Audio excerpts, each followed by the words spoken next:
Welcome back, everybody, to the Little Less Fear podcast. Today, I would like to introduce Sara M. Currently, many people live with fear and anxiety, which is the obstacle to happiness and success. Her story is that she was held captive by the Communist Khmer Rouge for 4 years in a harsh labor camp. Starved, exhausted, and she was severely sick. 2 million people died. That's a crazy, outrageous amount of people. She's grateful to survive and escape to find peace and freedom again. She uses her strength, faith, and confidence drawn from this experience to share and inspire her audience to overcome fear and anxiety and live a fulfilling, harmoniously on a personal and professional level. Welcome to A Little Less Fear podcast. Thanks so much for sharing your story. Thank you for having me, Lino. I My appreciate pleasure. that. Yeah. So, wow, that's an incredible story. How long ago was this? This is 47 years ago. Wow, and I'm certain you can still remember everything as if it was just a couple years ago. No, I forgot a lot.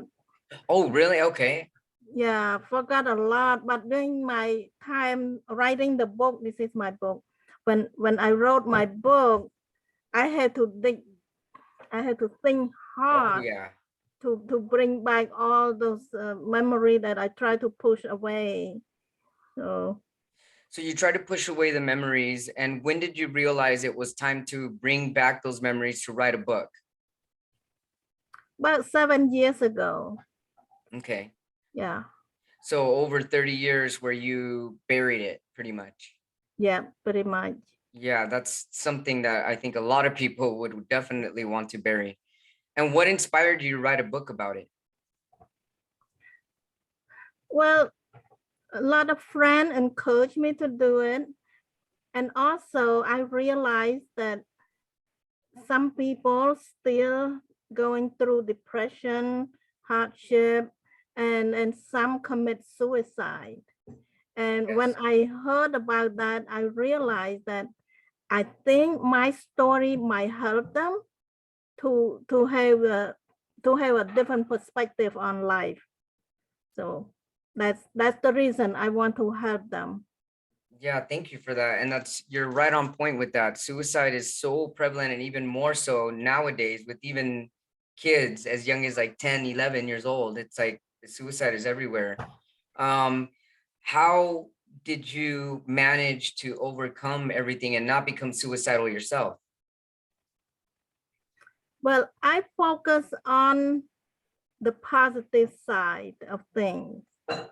I'm looking at some good thing that I receive, looking at the blessing. There's so many blessings that I could not count. The bad thing happened, but at the same time, I found some blessing. So when I focus on that, it helped me. It helped me feel better. And also I focus on the love for my family. That's right. During the time that the Communist Khmer Rouge took over, I was in college. That means far away from the family.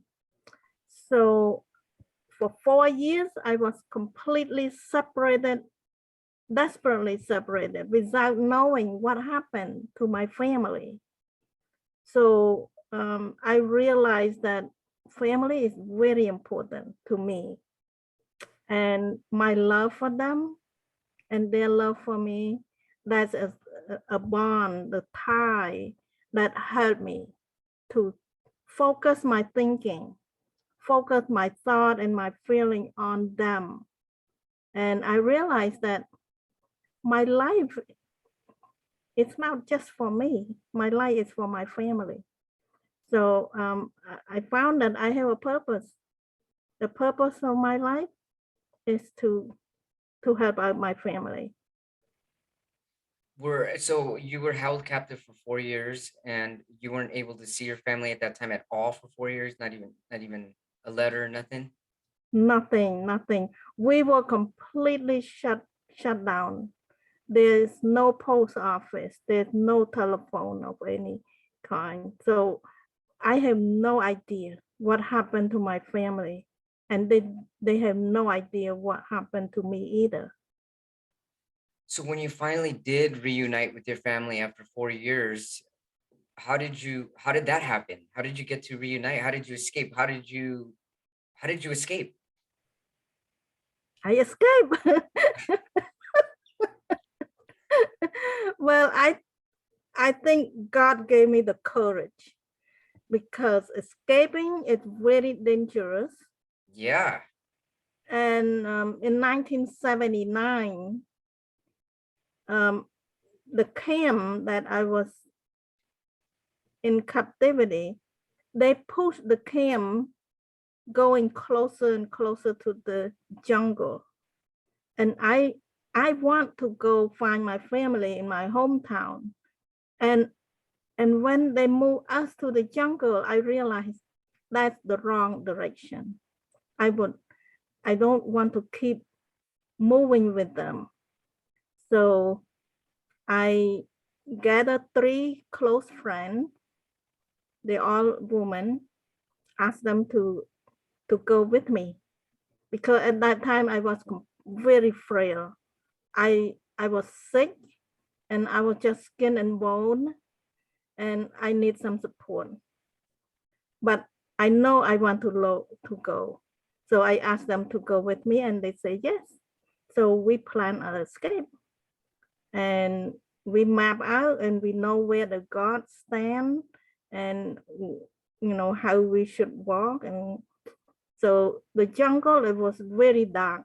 When the sun goes down, it's completely dark, because there is no electricity, there's no light. Yeah. Yeah. And we have no idea what direction to go. And we try to find our way back from where we came from. So that's what we did. And Wow, that's incredible, and that's so brave of all of you to do that. How yeah, long was the escape route? Like, how long were you escaping for before you actually found freedom? well, we walked all night long, all night long. So when the morning come, we realized that we are out of their area. So we know that we are free. And I later found out that the rest of the country was liberated 4 months before I escaped. Wow. See, sometimes you have to listen to our gut, to our feeling, and trust our instinct. Yes. I think that's what happened to me at that time. I cannot recall exactly how I feel, but I know that I need to run away. I need to escape, even though I know it's life and death situation, but I'd rather die trying to escape than dying without knowing what happened to my family. Oh yeah, absolutely. And Yeah. then how did you get in contact with your family after that? Well, after I were free from the captivity, I was asking for the direction. I found some villagers, some people, and I keep asking for direction to my hometown. And they keep pointing the direction, and just follow the direction. And so we walk and walk and walk. It was a long walk, a Yeah. few weeks of walking. Wow. Yeah. And then who was the first family member that you came in contact with? I found my aunt. When I went to the place where my house used to be, but the house was destroyed, was gone. Oh And my goodness. I couldn't find my family around there. That's so heartbreaking. Yeah. So I remember my aunt used to be a nurse. So at this point, I don't have any idea where to find my family. So I thought of my aunt. I said, she might be at the hospital. So I went to the hospital and asking for my aunt's name. And sure enough, I found her. So Wow. Yes, I found her, and she told me where my family moved to. So that's how I found my family. Wow, that must have been really beautiful connection right there. Yeah, yeah, Really emotional, I can imagine too. very, very. And I was completely out of shape. I was like, I looked like a 90 years old woman because I lost all the weight I can lose. Yeah, oh my goodness. And so when you finally found your family, what was that reunion like? Oh, we hug, we cry, we laugh. And later on, my mom told me that my dad was riding the bicycle everywhere and asking people, have you seen my daughter? Have you seen my daughter? Nobody know. Nobody has seen me. So they make assumption that I was dead. Yeah, after four So years. Yeah. yeah. So they gave away all my clothes, but here I am. I show up. Yeah, look at you and you look fantastic. Like, wow, you look incredible, Sarah. Like, I would never think you went through anything like that. That's an amazing story. So then did you ever get the opportunity to talk to like a professional about what happened to you, or did you right away just kind of bury it? Was it like a I kind of bury it. The joy of was enough for reunion, you? it was more than enough. And it, you know, have you heard the term, the pain go away when you win? This is my Yes. win. This is my big win. So Yeah. the pain went away. Yeah. Wow, I can imagine. And did you also have brothers and sisters? Yeah, I had three younger brothers. Oh, wow. Oh, and they were younger than you. So Yeah. after 4 years, then they were probably, it's like meeting a whole new person. Yes, yes, my brothers are grown, and but they love me. So Of course, yes. Well, what an incredible story. So what do you tell people when they tell you like they're feeling down or they're just depressed? Like considering everything you've been through, what kind of advice do you give people when they tell you these things?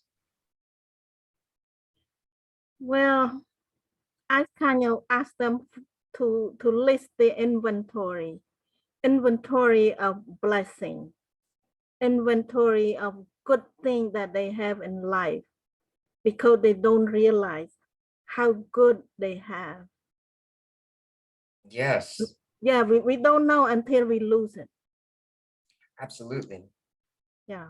And some people have problem with their own family and all that. You don't know until you lose the connection with your family. And then, you know, you will feel sorry. So Okay.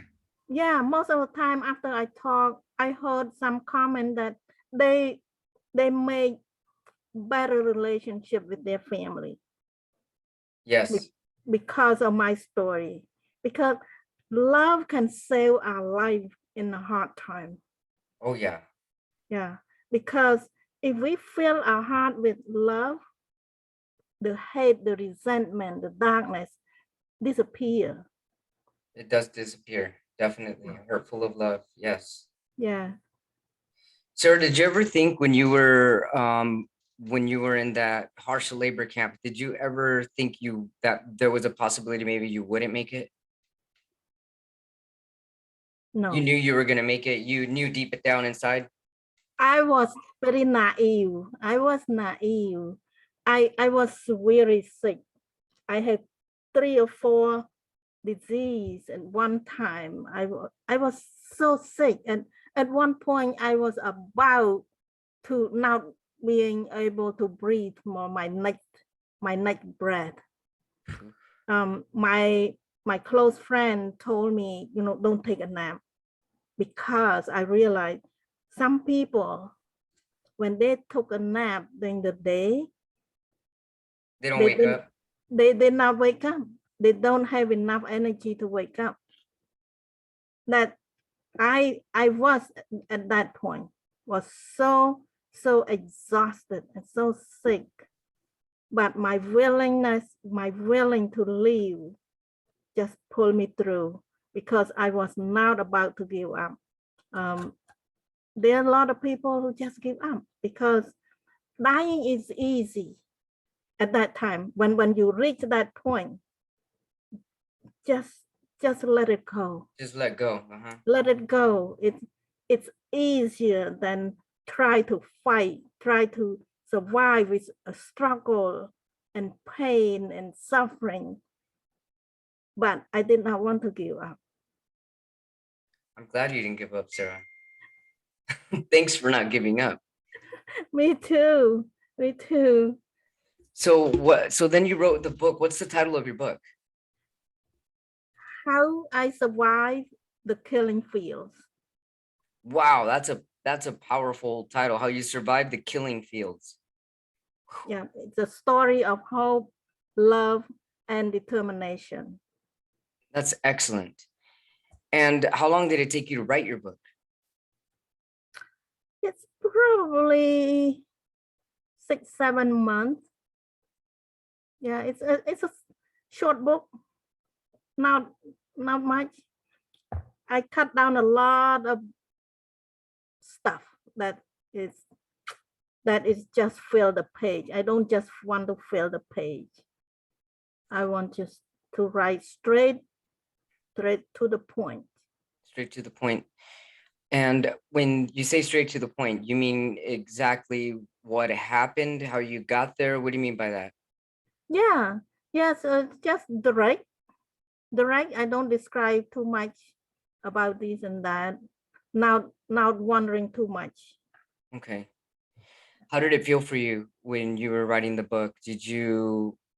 Was it difficult? At first, it was difficult. Doing the process of writing is very, very difficult. Mm-hmm. But when you have a purpose, Yes. my purpose is want to help people. So And that's a beautiful, beautiful life purpose for sure. Yeah.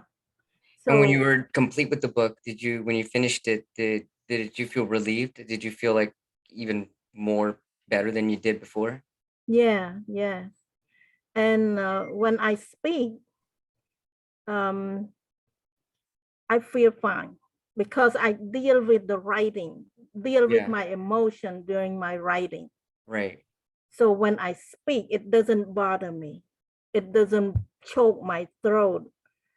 So And before the book, you used to choke up? yeah. Wow. So writing the book was very impactful for you overall. Yeah, it was healing for me. Yeah. Mhm. And even more healing when you get responses from people that read the book and tell you that how it's helping them. Yes. I have to tell you this Yes, please. one woman. She came to listen to my talk, and she worked for a flower shop, and her boss bought my book. So after reading my book and listen to my talk, I saw her a few months later, and she confronted me. She said, "Sarah, I will never forget you." I said, Wow. "Oh, why? What happened?" She said, "I have been suicidal all my life, and not anymore." Wow. She said, "You changed me."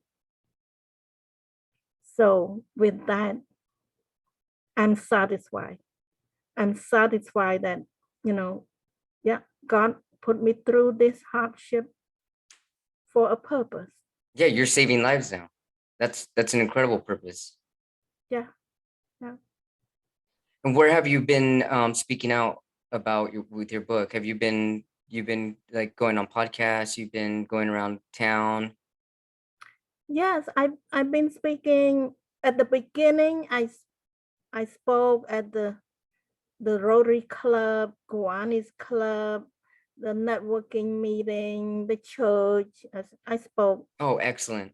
at the church. And then when I do the book signing, I also give a talk. So I speak a lot. And now I got the booking to speak for corporation. That's So excellent. Wow. yeah. So I think God has a job for me to do. I think so. I definitely think God has a job for you, and you're doing it, and you're doing it an incredible job. So what are some lessons we can learn from your experience? Well, the lesson is that never give up. Don't give up hope. Once you give up, there's no more hope. That's true. No matter how hard things is, never give up hope. And also, I believe that hard time never lasts. Yes. It will change. Things change. Yeah, So hard times are not permanent. no, right. Yes. So when we have storm coming through our life, there will be sunshine. The storm will disappear and there will be sunshine. So I truly believe that we have a cycle of life. We have winter, spring, summer, and fall, one season at a time. And it's never miss. After the summer, it will be the fall. So it's amazing. So after the hardship, things will be brighter and you feel stronger after you've gone through, after you endure. Oh yeah, incredibly stronger. Yeah. It's just like when we go to the gym, you do exercise, it's hard, but you feel stronger. You build more muscle when you do it. That's so incredibly true. Yes. Well, Sarah, this is an incredible story. I'm really blessed to have you on my podcast. And thank you so much for sharing all of your heartwarming advice. How can our viewers, our watchers, and our listeners find you? They can find me, the best way is on my website, saraim.com, just my first name and last name, SARAIM.com. And they can find my book in there as well. You go to the book tab, just SARAIM.com/book. They will find my book. And I'm pretty active on LinkedIn. So you can find me Sara M. Speaker author. I'm also on Facebook. So Excellent. Well, yeah. thanks so much for being on A Little Less Fear podcast. I wish you and your family and all your loved ones so much love. Thanks for sharing your love and your hope and your wisdom. And I'm definitely never going to give up. I will always remember you. And thanks so much for being on my show. I really appreciate it. And God bless you. Thank you, Lino. You are doing a wonderful job to help people as well. Thank you so much. That's my goal, and that's my calling as well. God put me to do this job, and I'm loving it. Thank you so much for being a part of it. It's my pleasure. Let's keep in touch. Thank you so much. Yeah, thank you.